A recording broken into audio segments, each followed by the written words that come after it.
जी.आरच्या आश्वासनानंतरही धनगरांचं उपोषण सुरू. दाखल्यासाठी सरकारला 8 दिवसांची मुदत. तर जी.आरच्या निर्णयाविरोधात सत्तेतील आदिवासी नेत्यांचा सूर.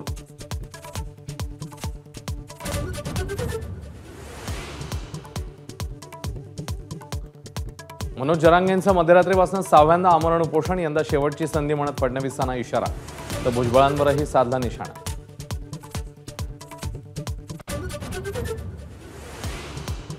राहुल गांधींची जीप छाटणाऱ्याला 11 लाखांचं बक्षीस देईन. शिंदेंच्या शिवसेनेचे आमदार संजय गायकवाड यांची जीप घसरली. काँग्रेस नेत्यांकडून पोलिसांमध्ये तक्रार.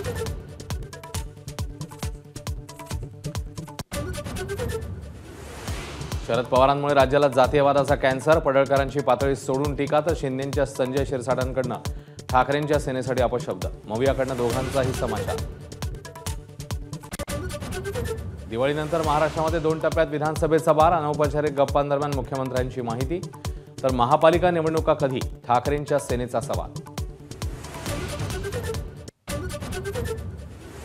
महाराष्ट्र विधानसभेसाठी भाजपकडून परराज्यातल्या नेत्यांची फौज सज्ज. महाराष्ट्र पिंजून काढत हायकमांडला रिपोर्ट देणार.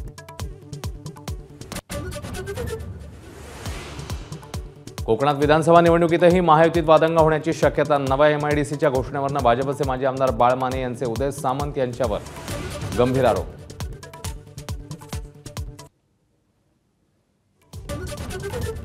महाराष्ट्रामध्ये 3 नव्या वंदे भारत एक्सप्रेसचं पंतप्रधान मोदींच्या हस्ते उद्घाटन. पुणे हुबळी, पुणे कोल्हापूर आणि नागपूर सिकंदराबाद वंदे भारतमुळे प्रवाशांची मोठी सोय. अदानी पॉवर पुरवणार राज्य सरकारला वीज. प्रक्रियेनुसारच टेंडर. आक्षेप घेणाऱ्या विरोधकांना अजित पवारांचं प्रत्युत्तर.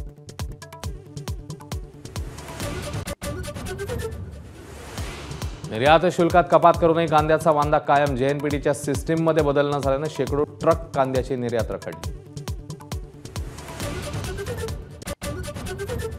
मुख्यमंत्री एकनाथ शिंदेंकडून सहकुटुंब लालबागच्या राजाचं दर्शन. तर उपमुख्यमंत्री अजित पवारांकडूनही फडणवीसांच्या गणरायासह मुंबईच्या प्रसिद्ध मंडळातल्या बाप्पांचं दर्शन.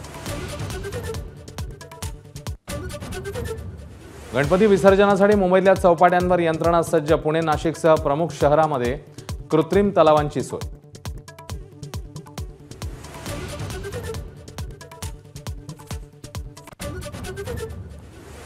मुंबईतल्या अभिनेत्रीला छळणाऱ्या आंध्रातल्या 3 IPS अधिकाऱ्यांचं निलंबन. खोट्या प्रकरणात अटक करून छळ केल्याचा आरोप.